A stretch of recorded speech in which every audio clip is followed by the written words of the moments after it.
Michael Jackson será para sempre lembrado como o maior artista de uma geração.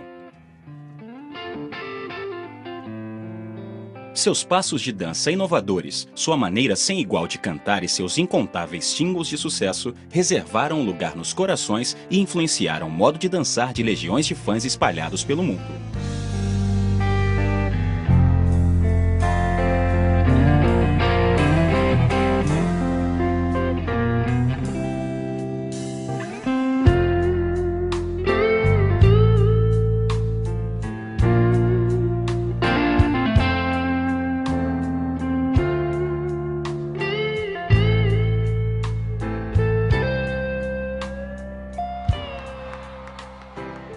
Às 6h30 da tarde do dia 25 de junho de 2009, os fãs, que tinham sentido enorme alegria com o anúncio de uma nova turnê, ficaram profundamente tristes.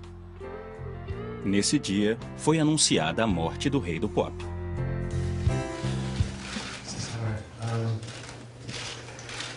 My brother, the legendary king of pop, Michael Jackson, passed away on Thursday, June 25th, 2009 at 2:26 p.m. Com apenas 50 anos, Michael Jackson sofreu um ataque cardíaco fatal. Ele foi encontrado ao 12h30 na sua casa em Bel Air. A notícia sobre sua morte se espalhou pelo mundo em questão de minutos. E quando as informações foram finalmente confirmadas, os fãs entraram em desespero.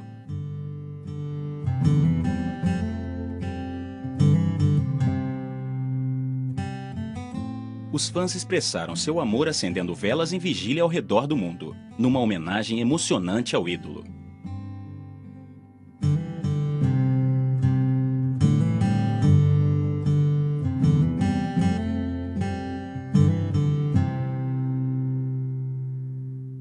Muitos custaram aceitar que ele realmente havia morrido. My reaction was shock because he's a very young man, still at 50 years old. And he was a good person. He had his problems, but he was still a good person. It's kind of devastating. He's one of those people that you never would have thought of dying so soon, because you think of all he did for like music and music videos and pop culture. A propriedade dos Jackson na Califórnia se tornou um santuário de Michael. Os fãs prestavam uma última homenagem deixando flores, balões e mensagens nas paredes e em frente aos portões.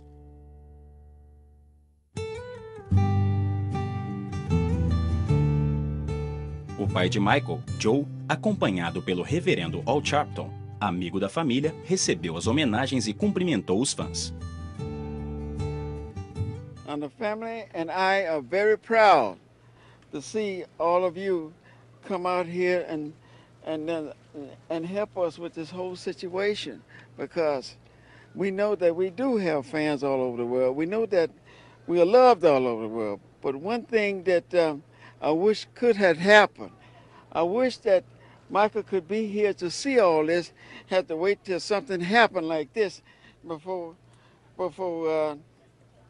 it could be realized. Enquanto isso, a casa onde Michael e seus 8 irmãos cresceram, na cidade de Gary, se tornou alvo da peregrinação de fãs e também de vizinhos, que ainda se lembravam de Michael criança, como o integrante mais novo da banda Jackson 5.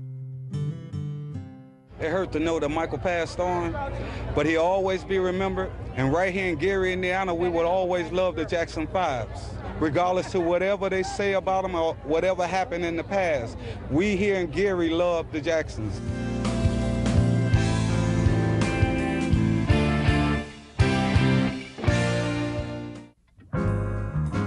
A cidade de Gary, que fica a 40 quilômetros de Chicago, foi fundada em 1906 por uma companhia siderúrgica. Ela recebeu o nome do presidente da empresa, Albert H. Gary. Esta foi uma das primeiras cidades americanas a eleger um prefeito negro. Foi para lá que o pugilista aposentado Joseph Walter Jackson se mudou com a esposa Catherine em 1949. Enquanto Catherine se dedicava à tarefa de cuidar das crianças, Joe trabalhava como operador de guindastes na companhia siderúrgica para garantir o sustento da família. Mas sua paixão era outra. Em meados dos anos 50, ele embarcou em uma carreira musical. Joe tocava guitarra na banda The Falcons. Depois que a banda não conseguiu assinar contrato com uma gravadora, a realidade de ter 7 filhos para criar obrigou Joe a voltar para seu antigo emprego na siderúrgica. Contudo, em pouco tempo ele passou a transferir suas aspirações criativas para uma nova banda formada pelos 3 filhos mais velhos. Jack, Tito e Jermaine, do grupo The Jackson Brothers, eram acompanhados por Marlon e Michael, que tocavam pandeiro e conga. Michael, com 6 anos, rapidamente começou a ofuscar o brilho dos irmãos, graças ao seu talento como cantor e dançarino. Determinado a tornar a banda um sucesso, Joe submetia os meninos a uma rotina de ensaios exaustiva, mas eles sempre podiam encontrar carinho e amor nos braços da mãe.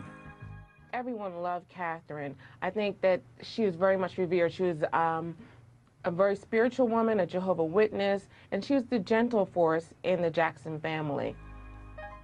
Em 1967, a banda mudou o nome para The Jackson 5, tendo Michael como líder com apenas 9 anos.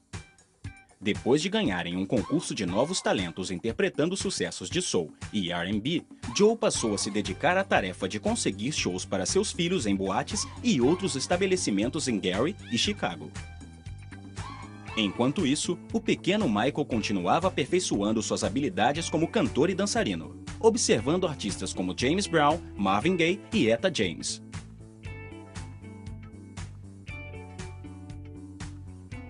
Conforme a fama aumentava, o grupo passava a se apresentar em cidades mais distantes, chegando a Nova York em meados de 1967.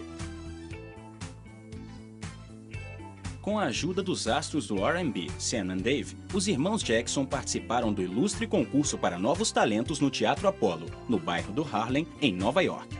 O teatro, conhecido por revelar grandes estrelas, foi palco de shows de artistas como Ella Fitzgerald e Billie Holiday, e os Jackson 5 seriam os próximos a entrar para a história. A cantora Gladys Knight chamou a atenção do dono da gravadora Motown, Berry Gordy, para os Jackson 5, que haviam vencido o concurso. Berry relutou em apostar em mais uma banda formada por crianças porque havia acabado de contratar o jovem Stevie Wonder, mas acabou aceitando a proposta de fazer um teste com os Jackson 5. Berry ficou impressionado com Michael Jackson, que tinha apenas 10 anos. He always wanted to be the best and was willing to work as hard as it took to be that. And we could all see, that he was a winner at that age. And I've always believed winners are winners long before they win. And picking them out before they win was very easy with Michael Jackson. No ano seguinte, Berry Gordy enviou os Jackson 5 para a Califórnia. O objetivo era promovê-los como o próximo sucesso da Motown. Durante uma entrevista, ele descreveu o grupo como os últimos grandes astros formados pela sua linha de produção. Os irmãos mais velhos ficaram com Berry. Já Marlon e Michael foram morar com a rainha da Motown, Diana Ross. Essa decisão fazia parte de uma estratégia de publicidade, relacionar a nova atração da Motown com uma de suas maiores estrelas. Inclusive, pelo planejamento, Diana afirmaria ter descoberto e levado o grupo para a gravadora. O próximo passo era cancelar o contrato da banda com a gravadora Steeltown. A empresa havia lançado 3 singles do grupo no ano anterior. O primeiro single dos Jackson 5 pela Motown, I Want You Back, foi composto pelo pessoal da gravadora e chegou ao primeiro lugar das paradas em 1970. Michael, de apenas 11 anos, se tornou um sucesso instantâneo. O grupo produziu mais 3 sucessos que chegaram ao topo das paradas da revista Billboard. Em um ano, a fama de Michael varreu os Estados Unidos. No ano seguinte, a Motown decidiu explorar ainda mais a crescente popularidade de seu astro. Lançou Michael numa carreira solo. Além da música Got to Be There, que alcançou o primeiro lugar das paradas, ele também gravou a canção tema do filme Ben. A faixa fazia parte do segundo disco de Michael e foi seu primeiro single solo a alcançar o topo das paradas. They're back there doing it together, and he just sort of grew up under the Motown banner. And while most people think that he had no fun in his childhood, he did a lot that brought joy to him. Michael e os outros integrantes do Jackson 5 estavam amadurecendo física e musicalmente. Por não terem liberdade criativa na Motown, eles se sentiam sufocados e passaram a culpar a empresa pela queda do sucesso do grupo. Em 1975, eles foram para a gravadora CBS. Depois de 3 anos de trabalho com a banda, Michael começou a preparar a sua próxima grande empreitada. Ele recebeu uma ligação da sua antiga parceira na Motown, Diana Ross. A cantora havia sido escalada para interpretar Dorothy na versão para o cinema da peça O Mágico Inesquecível. A adaptação do livro O Mágico de Oz para o cinema, dirigida por Sidney Lumet e situada em Nova York, tinha apenas atores negros no elenco. Escolhido para interpretar o espantalho sem cérebro, Michael teve a chance de desenvolver seu talento como ator. Durante as filmagens, ele conheceu o produtor e compositor Quincy Jones. Quincy Jones tinha ficado muito impressionado com a dedicação de Michael para recriar os passos do personagem. Quando recebeu o convite para coproduzir o mais novo disco de Michael, Quincy Jones aceitou imediatamente. O resultado da primeira parceria entre os dois foi o disco Off the Wall, que obteve enorme sucesso. Em termos de estilo e técnica, com o lançamento, Michael passou a ser visto como o melhor cantor do mundo na época. A revista Rolling Stone classificou o primeiro trabalho de Michael como incrivelmente belo. Michael compôs 3 músicas do disco, incluindo Don't Stop Till You Get Enough, que chegou ao topo das paradas. Outras faixas foram de autoria de Paul McCartney e Stevie Wonder, que compôs junto com Michael I Can't Help It. A música que deu nome ao disco e também Rock With You são de autoria do compositor inglês Rod Temperton. Off the Wall foi o primeiro disco de um artista solo a emplacar 4 músicas na lista dos 10 mais dos Estados Unidos. O álbum vendeu mais de 20 milhões de cópias no mundo inteiro. Aos 21 anos, Michael Jackson havia conseguido fazer, com êxito, a transição de jovem talentoso para astro da música pop. Agora, ele era uma figura pública. Em qualquer lugar que estivesse, ele recebia o carinho das pessoas, e Michael retribuía. Those years, we could hang out, and we could go to things together, like see The Wiz and see on Broadway. He liked Stephanie Mills and The Wiz.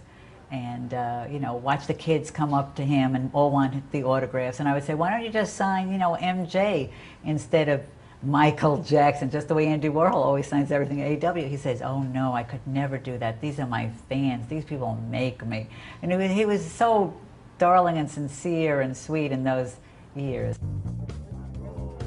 Alguns o adoravam pela sua música, outros pelas suas coreografias. Mas para muitos fãs, o motivo da admiração era a importância de Michael Jackson como um exemplo de comportamento. Para milhares de negros americanos, o sucesso de Michael o fez assumir um papel de mediador nas relações entre as diferentes etnias. By Off the Wall, he was doing amazingly well, and that was his first cover of Rolling Stone, and we were breaking barriers. It was very hard to get someone who wasn't white on the cover of magazines or even MTV. Michael era cercado pelos fãs aonde quer que fosse. Pessoas de todas as cores que cantavam seu nome e esperavam durante horas apenas para vê-lo passar. E quando conseguiam chegar perto dele, muitos desmaiavam. Os fãs o perseguiam até pelas estradas. Crianças de todos os cantos do mundo queriam cantar, dançar e se vestir como ele. Mas só poderia existir um Michael Jackson. Em 1982, ele estava prestes a chegar a um ponto que nenhum outro artista tinha alcançado. Primeiro, ele foi chamado para compor a música tema do filme de Steven Spielberg, E.T., o Extraterrestre. Michael criou a música Someone in the Dark. A música, apesar de não estar no filme, fez parte da trilha sonora oficial, vencedora do Grammy de melhor disco para crianças. Tudo o que havia acontecido na carreira de Michael até aquele momento passou a ser lembrado apenas como uma prévia para o seu projeto que estava por vir.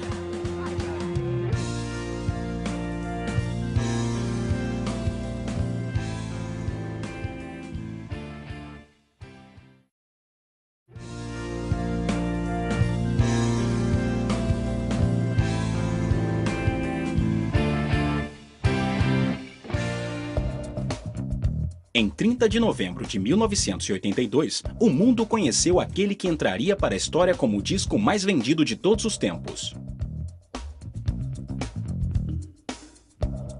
Thriller, sua segunda parceria com Quincy Jones, foi o resultado da determinação de Michael para criar o disco perfeito.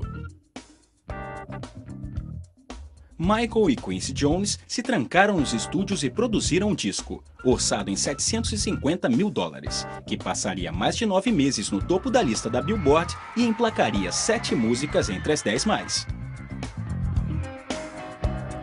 I remember not getting my platinum album for singing on PYT, singing the backgrounds on that. Yeah, it was great. What I really remember, though, from Thriller was being in Mike's car and him playing me the entire album. Whenever he would finish a project, he'd share it with me because we were like this growing up. And I remember loving each and every song. I was just, 16, something like that. O feito mais impressionante do trabalho foi o videoclipe de 14 minutos da música título do disco. O curta, dirigido pelo especialista em filmes de terror John Landis, tinha efeitos especiais avançados e se inspirou em filmes do gênero. O vídeo apresentou a coreografia que seria uma das marcas registradas de Michael. Com o disco vendendo mais de 1 milhão de cópias por mês, Michael foi eleito o salvador da combalida indústria fonográfica e líder da causa da igualdade racial. O canal de música MTV, conhecido por negligenciar músicos negros, foi obrigado a passar o clipe de Thriller 2 vezes por hora para atender ao desejo do público. Com isso, vieram os prêmios. Além da incrível marca de 7 Grammys, Michael ganhou 8 American Music Awards, o prêmio especial ao mérito e 3 prêmios da MTV. I saw him for many years. I saw the Off the Wall success and the Thriller success, the super success. Before that, we had other going places. We had other records and parties at Studio 54. But with Thriller, every barrier was broken. Stadiums all over the world were sold out. It became the biggest record of all time. De acordo com o jornalista e biógrafo J. Randy Taraborelli, Thriller não vendia como um disco, mas como um acessório doméstico. O álbum também impulsionou as vendas de produtos associados a Michael. Além de bonecos, camisas e outros itens relacionados à sua imagem, o making-of do clipe de Thriller ainda renderia milhões de dólares. Até George Bush, que se tornaria presidente dos Estados Unidos, aproveitou a popularidade do salvador da indústria fonográfica. It was fantastic. The 80s were fantastic. It's probably as good as our record business will ever be. I mean, on that basis. Number one, for many reasons, because of vinyl. People would wear vinyl out. They had to go buy 2 and 3 copies. I was lucky. I had the 2 best engineers on the planet, Phil Ramone and Bruce Swedien, and they had they had minors in music. They were both musical and technical sonic minds, and to this day, every city I go to in the world, Shanghai, Shenzhen, wherever, Rio, Cairo, at that magic hour, I hear those records. Don't stop till you get enough from 30 years ago, and it blows my mind. It really does. But it's all the songs and Michael's talent and the production and everything else, but sonically, it's hard to beat. O show de Michael na comemoração dos 25 anos da Motown foi um dos responsáveis pelo enorme sucesso de Thriller. Transmitida pela televisão americana, a apresentação quase não aconteceu.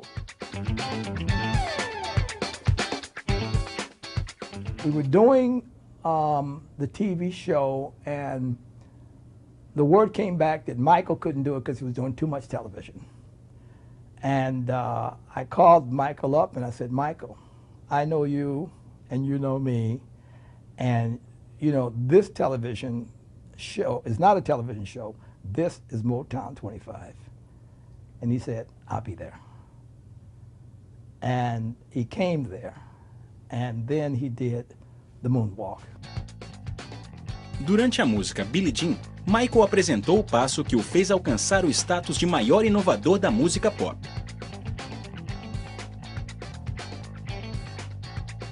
O show, assistido por 47 milhões de telespectadores, foi considerado um marco na carreira de Michael, comparável às apresentações dos Beatles e de Elvis Presley no programa de auditório de Ed Sullivan, nos anos 60.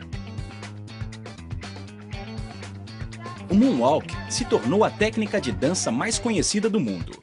O passo foi criado por Michael depois de analisar movimentos do mágico Marcel Marceau.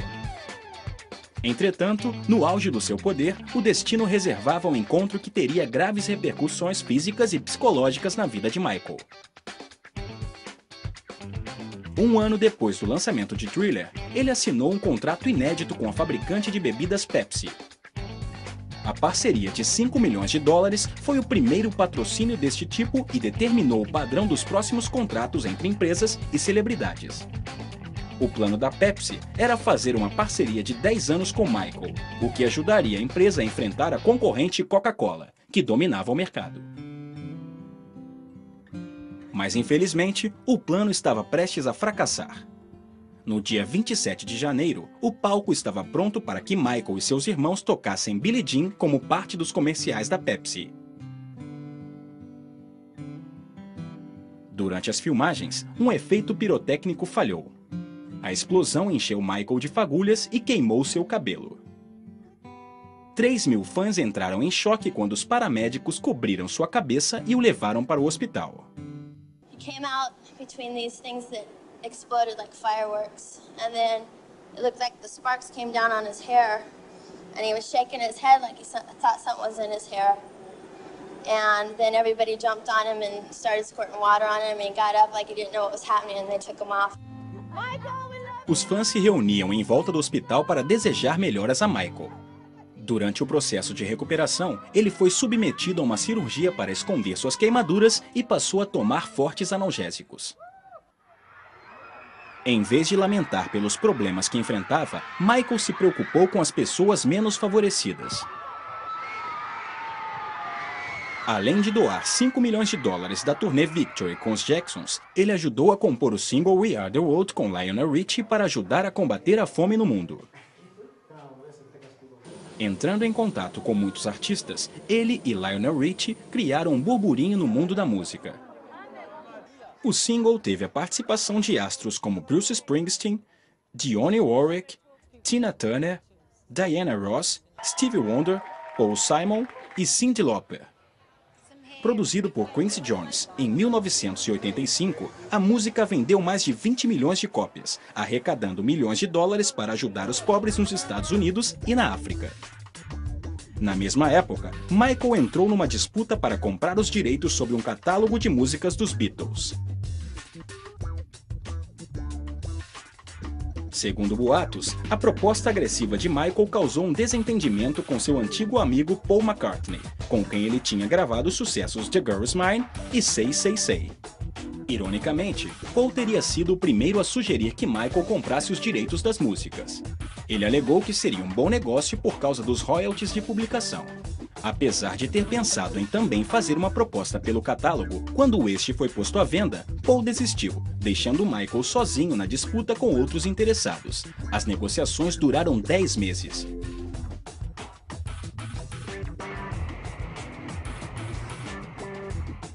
Michael acabou comprando o catálogo por $47,5 milhões.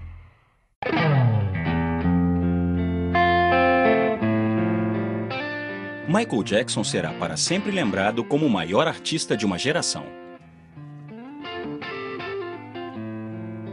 Seus passos de dança inovadores, sua maneira sem igual de cantar e seus incontáveis singles de sucesso reservaram um lugar nos corações e influenciaram o modo de dançar de legiões de fãs espalhados pelo mundo.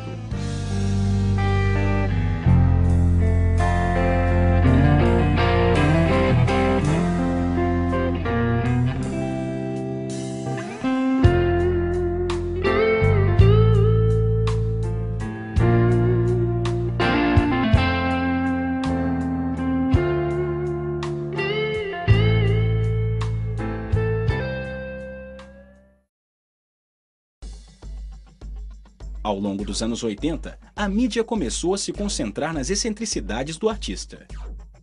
E o que realmente estava se passando na cabeça de Michael? Primeiro, foi seu chimpanzé de estimação, Bubbles. Depois, começaram a surgir rumores de que ele dormia em uma câmara de oxigênio, que havia feito cirurgias plásticas e havia comprado os ossos do Homem-Elefante. A mídia afirmava que o próprio assessor de imprensa de Michael vazava as informações. Mas apesar de sempre dizer que essas histórias eram pura mentira, o apelido Michael, o Louco, pegou nos Estados Unidos. Ao começar a aparecer em público com uma máscara, ele aumentou ainda mais as especulações sobre seu comportamento peculiar. Começaram a surgir rumores de que ele estava clareando a pele. Michael afirmava que a mudança na cor de sua pele era causada pela doença vitiligo, que precisava ser escondida com maquiagem. Apesar de todos os ataques da mídia, o número de fãs continuava a crescer. Abarrotado de aparições públicas e sessões de autógrafo, Michael tinha se tornado uma espécie de flautista de Hamelin moderno. Apesar de muitas vezes se sentir desorientado com as histórias da mídia, ele sabia se aproveitar da condição de superastro que o distinguia das pessoas comuns. Onde quer que fosse, Michael era perseguido por uma multidão de fãs. E ele nunca se esquecia da sua importância. Sabia lidar perfeitamente com o público.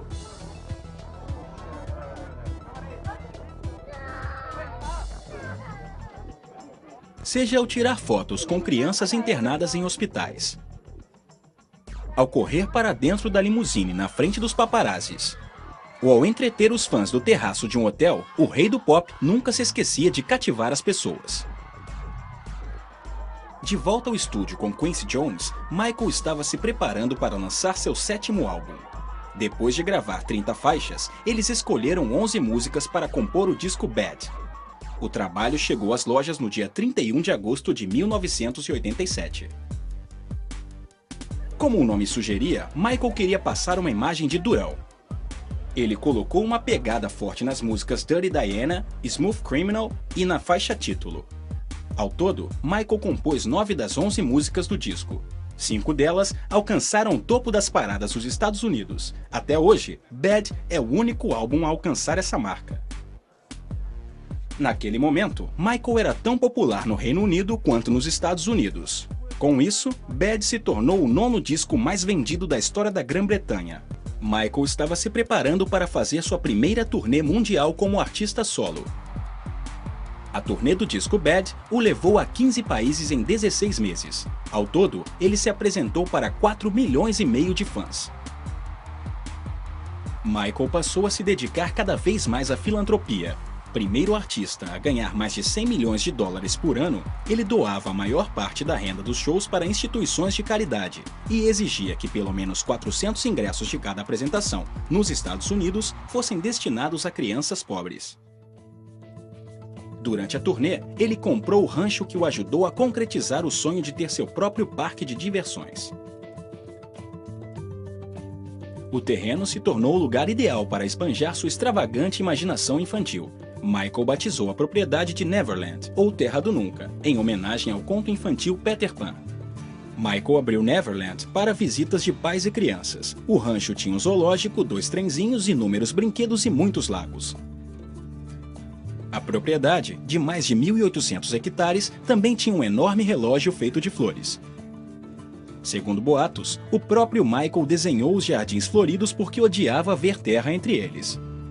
Criando memórias felizes para os fãs e convidados que o visitavam, Neverland se tornou o território particular de Michael pelos 15 anos seguintes.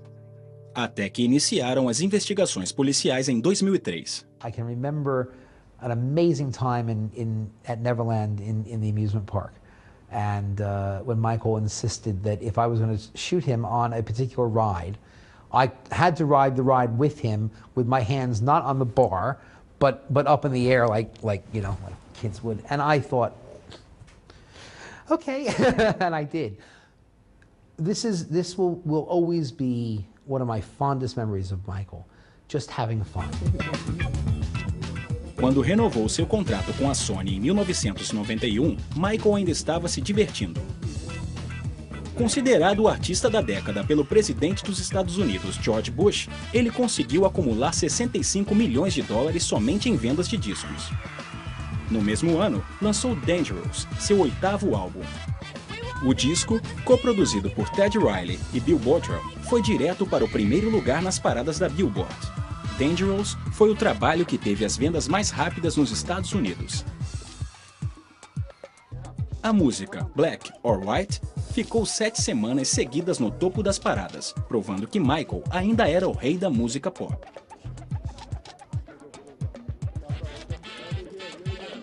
Já no Reino Unido e Europa, o single mais vendido foi Heal the World.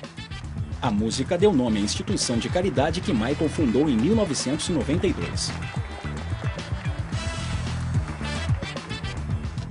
To heal the world, we must start by healing our children. Today, we come bearing gifts for the children of war-torn Sarajevo. In 1992, Sarajevo has become a symbol of so much that is tragic but avoidable in our world. Prejudice and ethnic hatred, the destruction of the environment, the shattering of families and of centuries-old communities. Uma das primeiras missões da instituição foi levar quase 47 toneladas de suprimentos para Sarajevo, capital da Bósnia. Outro objetivo inicial da fundação era promover palestras sobre alcoolismo e vício em drogas. Michael foi um dos primeiros artistas a chamar a atenção para o grande número de casos de AIDS em crianças no terceiro mundo. Ele fez diversas visitas ao continente africano e doou todo o lucro da venda de ingressos da turnê Dangerous para sua instituição.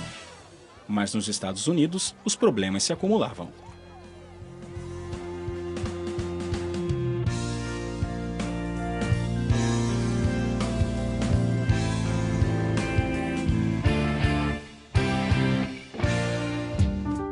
A polícia de Los Angeles abriu uma investigação sobre abuso sexual contra Michael em 18 de agosto de 93, quando ele se preparava para retomar sua turnê. 3 dias depois, a polícia foi a Neverland procurar provas.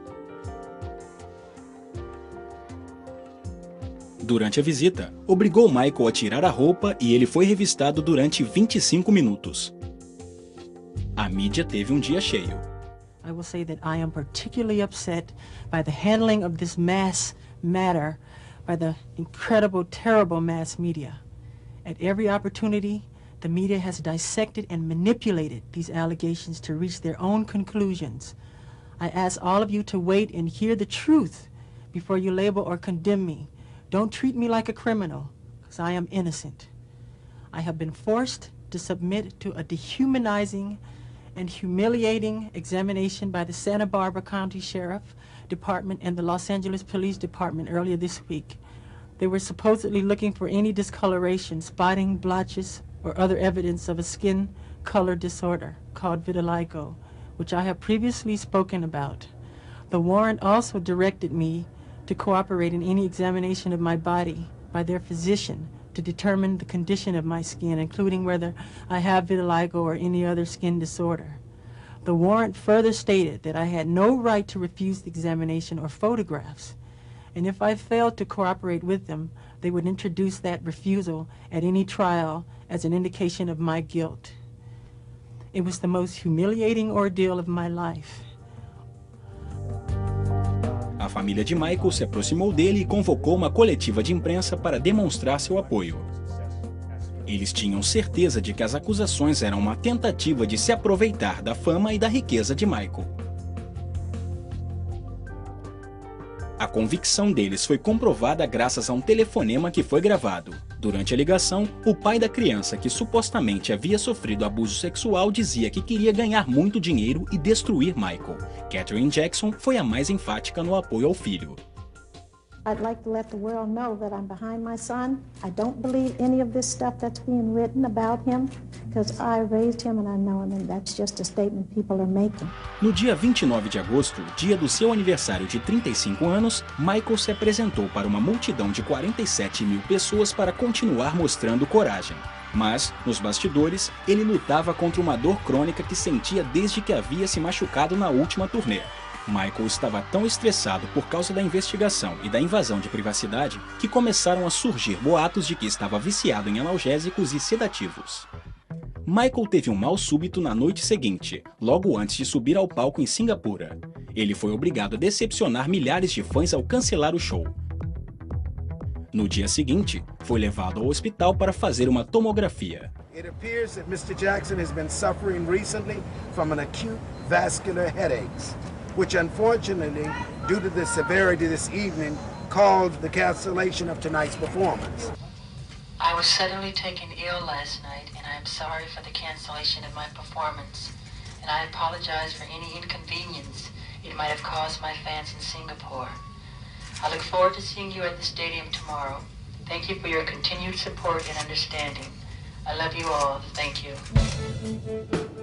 A única fonte de conforto para Michael era seu romance com a filha de Elvis, Lisa Marie Presley. Ela entendia a pressão de estar sempre sob os olhares atentos da mídia e acabou se tornando sua confidente e fonte de apoio. Durante uma conversa por telefone, ela acabou se apaixonando por Michael, e eles se casaram na República Dominicana, em maio de 94. Lisa Marie revelou recentemente que durante o casamento, Michael confessou que tinha medo de terminar do mesmo jeito que Elvis. Depois de quase 2 anos juntos, a distância entre os dois ficou muito grande. Michael estava desesperado para começar uma família, mas Lisa Marie tinha 2 filhos e não queria ter outros. O divórcio foi anunciado em 18 de janeiro de 96, mas os dois continuaram amigos até o fim da vida de Michael. Contudo, os incômodos na vida pessoal não distraíram Michael da sua maior paixão, fazer música. Em 15 de junho de 95, ele lançou a maior coleção da sua carreira. O disco duplo History, Past, Present and Future, Book 1, tinha antigos sucessos e 15 músicas novas. O álbum se tornou o disco duplo mais vendido da história, com cerca de 20 milhões de cópias comercializadas no mundo. A música principal era um dueto com sua irmã mais nova, Janet.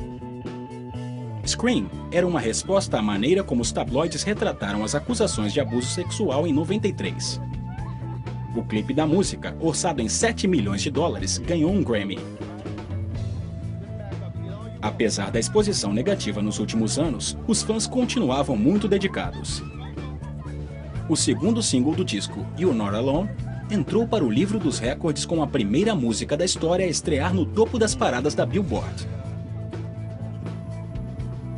Na Grã-Bretanha, a música ficou em primeiro lugar durante 6 semanas seguidas e se tornou o single de Michael mais vendido da história. O palco havia sido montado para outra aparição histórica na televisão. Mas durante os ensaios para o especial da HBO, Michael teve outro mal súbito e foi levado para o hospital. Ele chegou quase inconsciente e desidratado. Os médicos tiveram que agir rápido para tornar seu quadro estável. A mãe dele foi correndo visitá-lo. On that type of call, it gets a high priority response. It's a very serious call. Luckily, we found someone who was breathing, who was conscious, and we treated him for his symptoms. What were the symptoms? As I said, there was some dehydration, some low blood pressure, nothing that appeared to be life-threatening. He was treated by EMTs and paramedics and brought to the hospital of his choice. Mr. Jackson is conscious. He has expressed sincere gratitude for all the nurses, physicians, and other members of the Beth Israel staff, as well as, of course, the incredible outpouring of love from his fans throughout the world.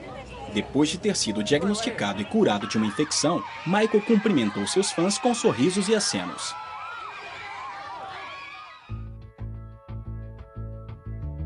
Para realizar seu sonho de ter filhos, Michael se casou com a enfermeira dermatologista Deborah Rowe. Eles se casaram em Sydney em novembro de 96 durante a turnê do disco History. Na época, ela já estava grávida de Prince Michael I. Em 3 de abril de 98, nasceu a irmã de Prince Michael, Paris. Depois de realizado o sonho de ser pai, Michael se dedicou à tarefa de proteger seus filhos da mídia. Em outubro de 99, Michael anunciou que iria se divorciar e que manteria a guarda total das crianças. Apesar de ter 2 filhos e ser pai solteiro, ele aumentou sua agenda de caridade e quebrou outro recorde. Sua parceria com 39 instituições de caridade foi o maior esforço filantrópico já feito por qualquer artista ou celebridade. Michael era incansável em tentar ajudar aqueles que tinham menos que ele durante aparições públicas ou em eventos de caridade. Ele sempre separava alguns minutos para reconhecer a dedicação dos fãs e distribuía abraços, acenos e sorrisos para todos. A Fundação de Combate à AIDS, criada pela grande amiga e antiga companheira artística Elizabeth Taylor, foi uma das muitas que ele apoiou publicamente. Liz sempre ficou ao lado de Michael durante os problemas com a imprensa. Assim como os fãs, ela também o apoiou na briga com a Sony. Michael queria recuperar o controle sobre sua obra e manter sua participação no catálogo de músicas da gravadora. Mas, conforme a disputa avançava, ele aumentava sua suspeita de ser vítima de uma vingança pessoal do presidente da Sony, Tony Mottola. Michael chegou a pedir ajuda ao reverendo Al Sharpton. Em 2002, ele ameaçou processar a Sony por não promover corretamente seu disco Invincible. Sony, Tommy Mottola. Tommy Mottola is the president of the record division. He is a mean, he's a racist, and he's very, very, very devilish. A mídia passou a dar cada vez mais atenção à disputa por causa das acusações pesadas. A Sony rebateu as alegações afirmando que tinha promovido suficientemente o disco. A gravadora também disse que Michael tinha recusado fazer uma turnê de lançamento pelos Estados Unidos. Apesar da briga, Invincible foi um sucesso de vendas. O disco estreou em primeiro lugar em 13 países e vendeu cerca de 10 milhões de cópias no mundo todo. No meio da disputa, Michael teve o terceiro filho, Prince Michael II. Sua vontade de apresentar Blanket aos fãs em Berlim o levou a tomar a atitude que lotou portais na internet. Quando pendurou seu filho na janela, Michael foi visto pela mídia como uma pessoa sem discernimento. Apesar de ter se desculpado pelo erro, aquela imagem ficou marcada.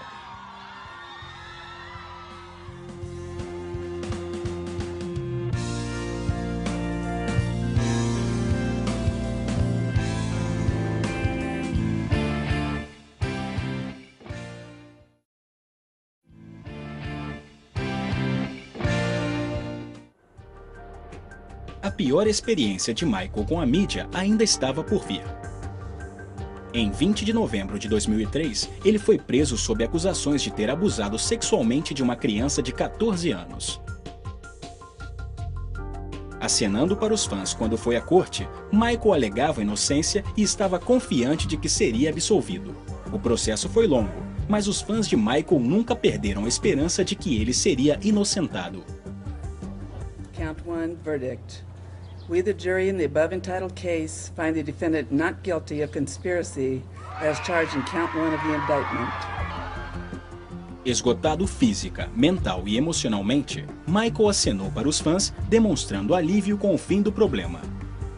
Mas precisava descobrir uma maneira de recuperar sua imagem depois do estrago feito pelo processo. Depois do julgamento, ele foi para o Golfo Pérsico e ficou hospedado no Bahrein. Em novembro de 2006, fez uma rara aparição pública no World Music Awards. Ele recebeu o prêmio Diamante por ter vendido mais de 100 milhões de cópias em todo o mundo. A visita também coincidiu com o lançamento de uma edição especial comemorativa dos 25 anos de Thriller, uma justa homenagem ao disco mais vendido da história. A aparição era um recado: o rei do pop não estava acabado. Em março de 2009, parecia que os anos de espera tinham valido a pena. Michael convocou uma coletiva de imprensa em Londres para anunciar que estava pronto para retornar aos palcos. Tomada pela emoção de um possível retorno do ídolo, a multidão ensandecida chorava e gritava seu nome. Quando pegou o microfone pela última vez, Michael os recompensou com um sorriso e o cumprimento que era sua marca registrada, o sinal da paz. These will be my final show performances in London. This will be it. This is it. And when I say this is it really means this is it. Because I'll be performing the songs my fans want to hear. This is it. I mean, this is really it. This is the final curtain call. Okay? And I'll see you in July. Mas as lágrimas de alegria durante o anúncio de seu retorno mudaram para desespero e descrença. Na tarde de 25 de junho, o site de fofocas TMZ deu a notícia de que Michael havia sofrido um ataque cardíaco fatal na sua casa, em Bel Air.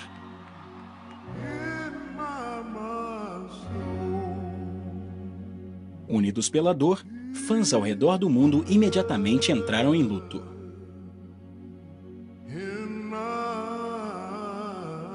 Apesar da maioria deles nunca ter conhecido o ídolo, ou mesmo tê-lo visto ao vivo, o talento e generosidade de Michael Jackson os tinham tocado pessoalmente. E eles sentiam que o conheciam.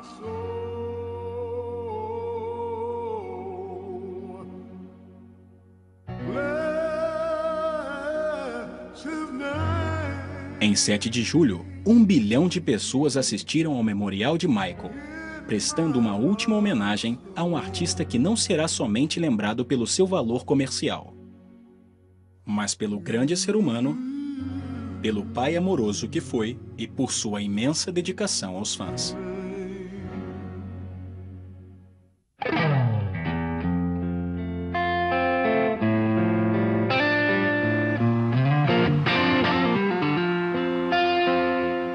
I love you.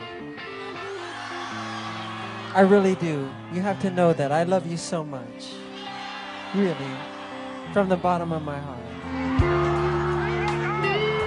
Michael Jackson changed my life. When I saw him moonwalk, when I heard him sing, when I seen him perform, he was life-changing. He's the greatest artist of our time. Talent and music mistake. Of course, you have to be young, you have to be beautiful, talented, everything, but Michael Jackson is one of the best.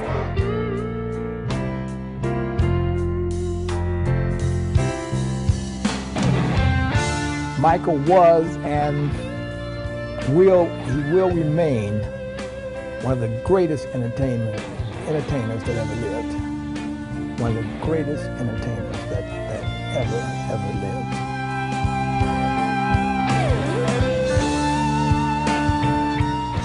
Well, they said Sammy Davis was the best entertainer ever. I put Michael right up there with him. Michael worked hard. You could see it when he hit the stage.